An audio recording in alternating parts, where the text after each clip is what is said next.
ба андешаи шумо чӣ давлату ҳукумати ҷумҳурии Тоҷикистонро водор сохт ки ба сохтмони нерӯгоҳи барқи обии Роғун иқдом гиранд? баъд аз барҳам хӯрдани иттиҳоди шӯравӣ ва ҳамзамон аз халқаи ягонаи энергетикии кишвар баромадани кишварҳои ҳамсоя дар фаслҳои тирамоҳу зимистон дар Тоҷикистон мушкилиҳои зиёд барои таъмин намудани аҳолии кишвар бо барқ ба миён омад ва ҳамзамон новобаста аз оне ки кашмакашҳои зиёд баъд аз ба даст овардани истиқлолияти давлатӣ дар дохили худи кишвар буд ва пешвои миллат президенти ҷумҳурии Тоҷикистон барои пешрафти ҷумҳурӣ, барои пешрафти иқтисодиёти мамлакат стратегияи мамлакатро муайян намуданд ва қабул намуданд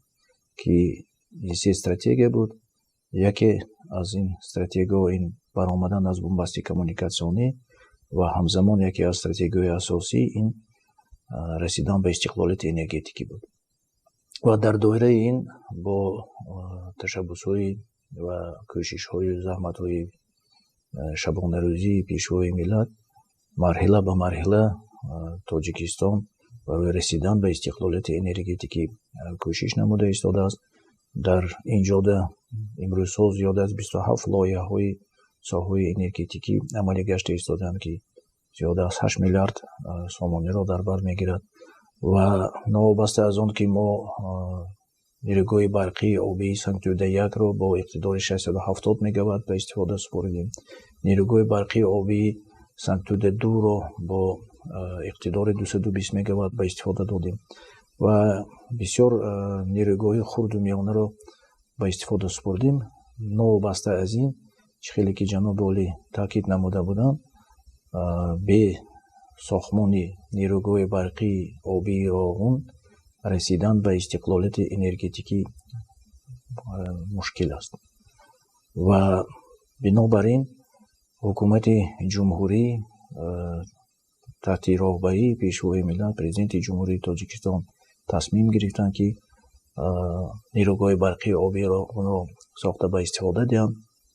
албатта барои ин хеле мушкилиҳои зиёд буд, лекин мо имрӯз дар арафаи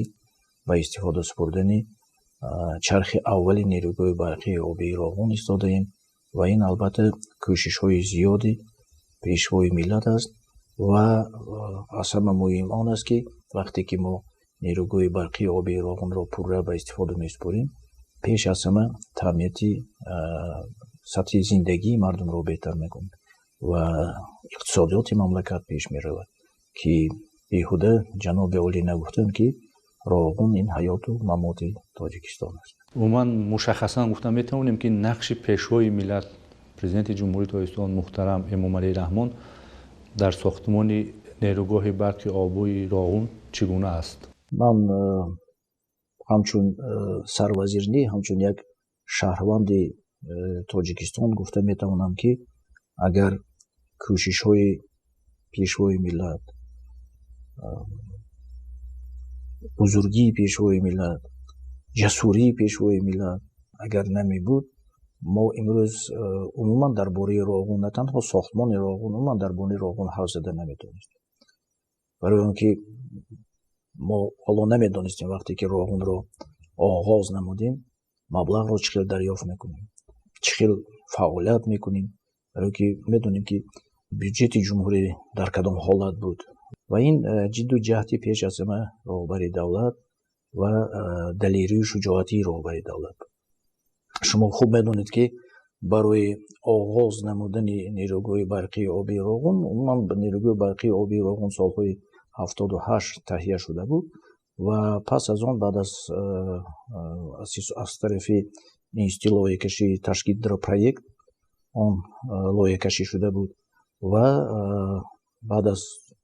ҳодисаҳое ки ба истиқлолияти давлатӣ мо расидем, корҳо дигар идома наёфтанд. аз соли 2007 мо корҳоро дар нерӯгоҳи барқии Роғун идома бахшидем ва дар вақти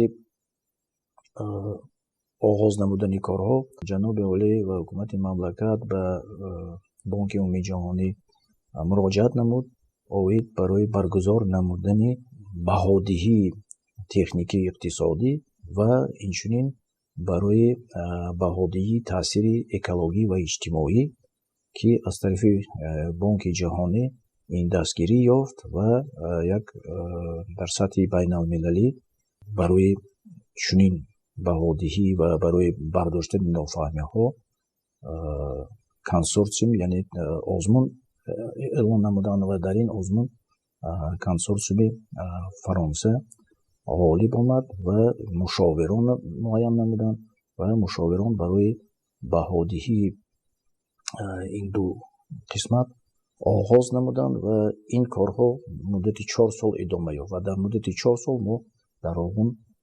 дигар корҳоро ба итмом расонида натавонистем. ва аз ҳама муҳим он аст ки дар муддати ин 4 сол вақте ки тамоми мушовирони байналхалқӣ корро фаъолият намуданд дар маҷмӯъ дар охир онҳо ба хулоса омаданд ки аз нигоҳи чи экологӣ чи иҷтимоӣ аз нигоҳи техникӣ ва иқтисодӣ роғун манфиатовар аст ва он манфиатовар на танҳо барои Тоҷикистон балки барои минтақа аст ва аз ҳама муҳим он аст ки мо тавонистем яке аз сатҳҳои баландтарин дар ҷаҳон бо баландии 335 метр ва бо тавонии 3600 мегаватт барои сохтмони нерӯгоҳи барқии оби роғун ҳимоя намоем ва ин масъала дастгирӣ ёфт. дар оғози сохтмони нерӯгоҳи барқи оби роғун дар аҳди шӯравӣ солҳои 78 тавре ки шумо қайд кардед зиёда аз 300 ширкату иттиҳодияҳои давлатҳои иттиҳодияи шӯравӣ дар корзори роғун ҷалб шуда буданд ва умуман ки мо давлати тоза истиқлол будем ин қадар имконияту иқтидорро надоштем. чигуна Тоҷикистон тавонист ки дар танҳоӣ дар бунёди сохтмони нерӯгоҳи барқи оби роғун муваффақ гардад? пеш аз ҳама чӣ ки ман гуфтам ин иқдомҳое ки аз тарафи пешвои миллат президенти ҷумҳурии Тоҷикистон шуда буд оиди сохтмони нерӯгоҳи барқи оби роғун ва ҷаноби олӣ борҳо дар баромадҳои худ таъкид менамуданд ки бе сохтмони нерӯгоҳи барқи оби роғун мо ба истиқлолияти энергетикӣ мо барои таъмин намудани сатҳи зиндагии мардум мо барои Тоҷикистонро мубаддал гаштан ба яке аз давлатҳои пешрафта ва тараққикарда ғайриимкон аст. барои ҳаминам тамоми масъалаҳо доир ба сохтмони нерӯгоҳи барқи оби роғун ҳама вақт дар ҳама сатҳҳо баррасӣ мешуданд ва сар карда аз соли 2007 чӣ ки ман гуфтам ва соли 2010 вақте ки аз тарафи мушовирон баҳодиҳӣ оиди мусби арзёбӣ намудани ин сохтмон шуда гузашт ҳукумати мамлакат тамоми чораҳоро барои пешрафти ин иншоот оғоз намуд ва аз ҳама муҳим дар ин ҷода роҳбари давлатро мардуми Тоҷикистон дастгирӣ намуданд ва бо иқдомҳои шоистаи пешвои миллат ва дастгирии мардуми Тоҷикистон мо тавонистем корҳоро оғоз намоем, идома бахшем ва аз ҳама муҳим дар ин муҳлат барои пешрафти корҳо аз худи бюджети мамлакат маблағҳо ҷудо гардиданд ва мо тавонистем марҳила ба марҳила ин корҳоро ба итмом расонем ва наздик биёрем. муҳим он аст ки пеш аз ҳама мо барои ҷаноби олӣ ва вазифагузории ҷаноби олӣ дар назди тамоми мутасаддиён сохтмончиён он буд ки роғун бояд бо сифати баландсохта ба истифода дода шавад. дар роғун бояд таҷҳизотҳое бошад ки садсолаҳо барои мардуми тоҷик хизмат намояд ва таҷҳизотҳое ки имрӯз дар роғун васлу насб шудааст таҷҳизотҳои сатҳи ҷаҳонӣ аз сатҳи аврупоӣ аст. ҳамин таҷҳизотҳо аз давлати аврупо оварда расонида шудааст, махсусан доир ба сохтмони дастгоҳи пӯшидаи тақсимкунандаи элегазӣ. мо дар ин муддат на танҳо таҷҳизотҳое аз хориҷа балки озмун гузарондем лоти 2 яъне ки лоте ки садди асосиро бояд сохта ба истифода додан ба зиммаи дар озмун ғолиб омад ширкати италиёвии Салини Ипринҷилио ва ҳозир зиёда аз 80 ширкатҳо дар нерӯгоҳи барқии обии Роғун фаъолият менамоянд бо зиёда аз 21 000 кормандон ва мутахассисони таҷрибаи хеле баланд. аз ин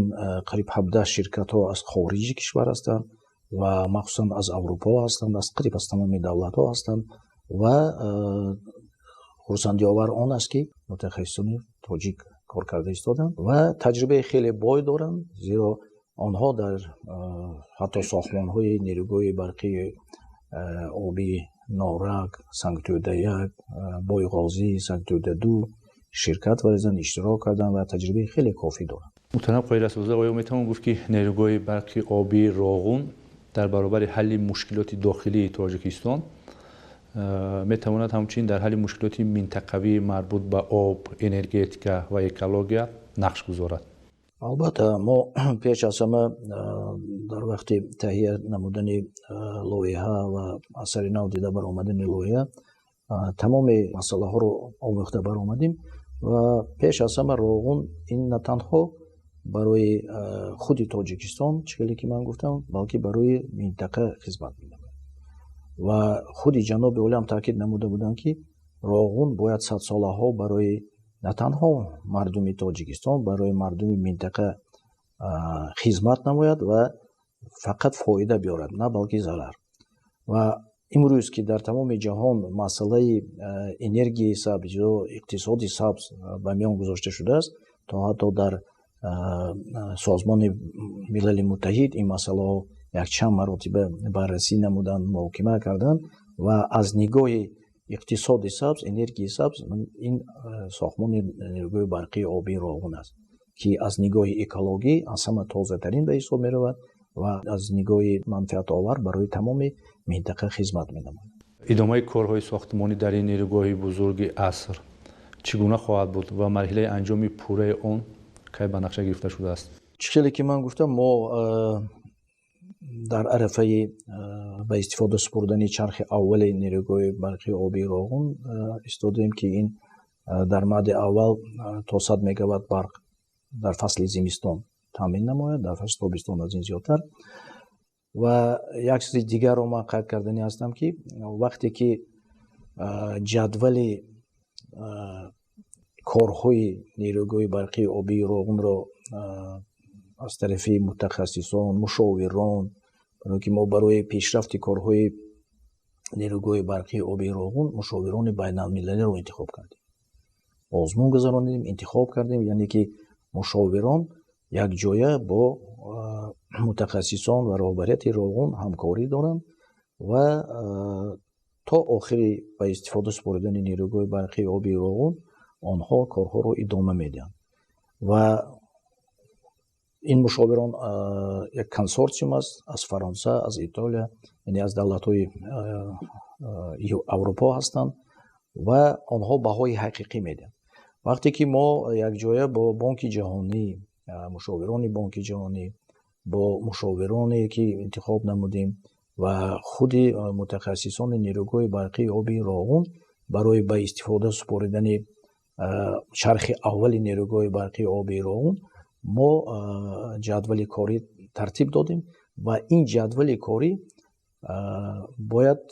чархи аввал соли 2019, охири соли 2019 бояд ба истифода диҳем. вақте ки дар шӯрои нозирон мо ин масъаларо дида мебаромадем, бо ҷаноби олӣ барои мувофиқа мо вақте ки дар назди ҷаноби олӣ будем, ман барои чӣ ин чизҳоро гуфта истодам, то он дараҷае ки ҷаноби олӣ мутахассис ҳастанд. роҳбар, бузургии як роҳбар ва бинед ки як роҳбар иқтидору тавоноӣ то чӣ андоза бо тамоми вуҷудашон чӣ аст дар Роғун, ҳам аз нигоҳи энергетикӣ, ҳам аз нигоҳи ташкилӣ, ҳам аз нигоҳи мутахассиси геологӣ ҳама чизро медонанд. яъне ки то он дараҷа ҳам аз ҷиҳати молиявӣ пурра омӯхта баромаданд. вақте ки мо гуфтем ки соли 2019 чархи аввал бояд ба истифода дода шавад, гуфтанд ҷадвала назди ман монитон, ман омӯхта мебарам. баъд аз чанд лаҳза даъват намуданд ва гуфтанд ки соли 2018 бояд ба истифода диҳед. соли 2018 охири сол моҳи ноябр ҷадвал ба дигаргунӣ тағйирот ворид намуданд ва мо дар ҳайрат будем ки ҳама ки чӣ тавр мо бояд инро ба соли 2018 ба истифода диҳем. Лекин дастгирии ҷаноби олӣ, сафарҳои пайдарпайи ҷаноби олӣ ба нерӯгоҳи барқи оби Роғун тамоми мутахассисон, тамоми кормандонро бисёр ба рӯи як баланд ҳидоят намуд ва аз ҳама тараф, ҳам чӣ аз нигоҳи молиявӣ, чӣ аз нигоҳи муҳандисӣ, чӣ аз нигоҳи таъмин намудани таҷҳизоти замонавӣ ва ғайр аз ин, имрӯз мо гап дар бораи чархи аввал рафта истодааст. Ин чархи аввал маънои онро дорад, ки мо дастгоҳи пӯшидаи тақсимкунандаи элегезиро пурра ба итмом расондем, яъне ки он барои 6 агрегат хизмат менамояд. мо аз ҳама муҳим он аст, ки бо дастгирӣ ва ҳидояти бевоситаи ҷаноби олӣ ва кӯшишҳои он кас мо хатти барқии 500 киловольтро аз Душанбе то Роғун ба итмом расонидем, ки дар оянда дигар барои 6 агрегат фаъолият менамояд. Ва он ҳидояти ҷаноби олӣ ва он талабот ва он истодагарӣ ва серталабии ҷаноби олӣ буд, ки мо имрӯз ба ин рӯзҳо расида истодаем ва чархи аввалро ба истифода медиҳем ва дар оянда мо кӯшиш ба харҷ менамоем, ки мо боз 3 лоти дигар дорем, ки лоти якум ин барои асосан таҷҳизотҳои механикию электрикӣ ва лоти сеюм ин соҳили рости дарё аст ва лоти чорум соҳили чап аст, ки иншоотҳои асосӣ дар он ҷо бояд сохта ба истифода диҳанд. Ва фикр мекунам, ки озмунҳо ҳоло идома доранд ва бо он ҷадвали корие, ки тасдиқ шудааст, марҳила ба марҳила мо ба истифода додани чархҳоро, агрегатҳои Роғунро таъмин менамоем. Сади асосӣ, сади аввала бояд то сатҳи 1065 метр бардошта шавад барои фаъолияти чархи аввал ва барои ин барои корҳои зидди полоишӣ бо геомембранаҳо мустаҳкам карда шудаанд. Сади марҳилаи дуюм то сатҳи 1110 метр бояд бардошта шавад, ки ин бо ядро, мо мегӯем ядро, қисмати ядро бо бетон омода карда шавад ва марҳила ба марҳила қисмати садҳо то 1300 метр бардоштан лозим аст. Умуман ба итмом расонидани пурраи иншооти пурраи нерӯгоҳи барқии оби Роғун мувофиқи ҷадвали пешниҳодшуда то соли 2029 аст. Яъне ки марҳила ба марҳила мо бояд онро ба истифода супорем ва албатта мо боварии комил дорем, ки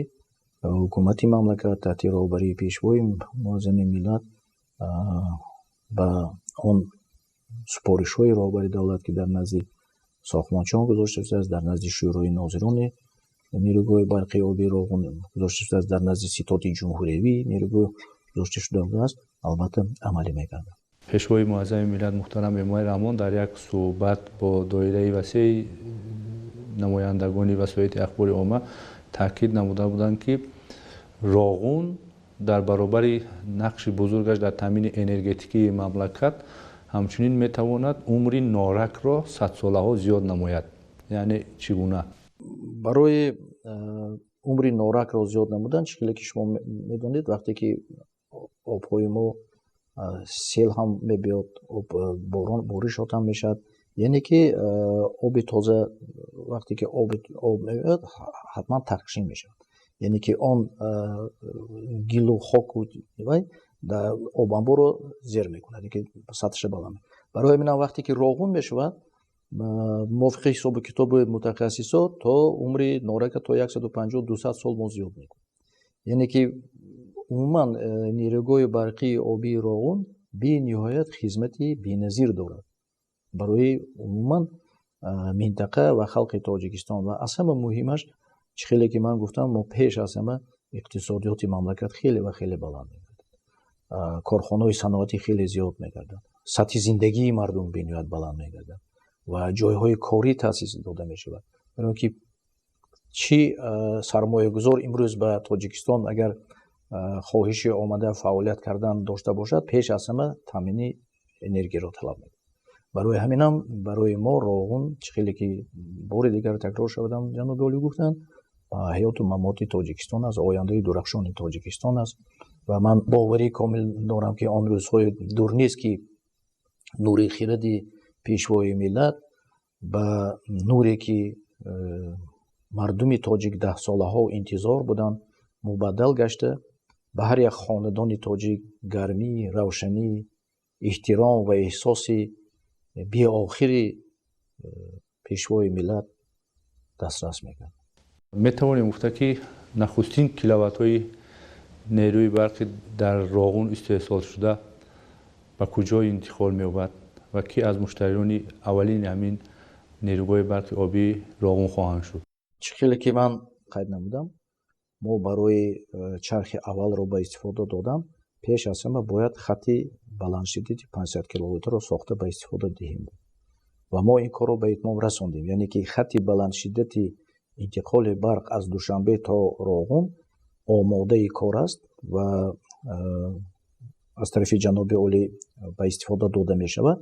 ва нури роғун аввал ба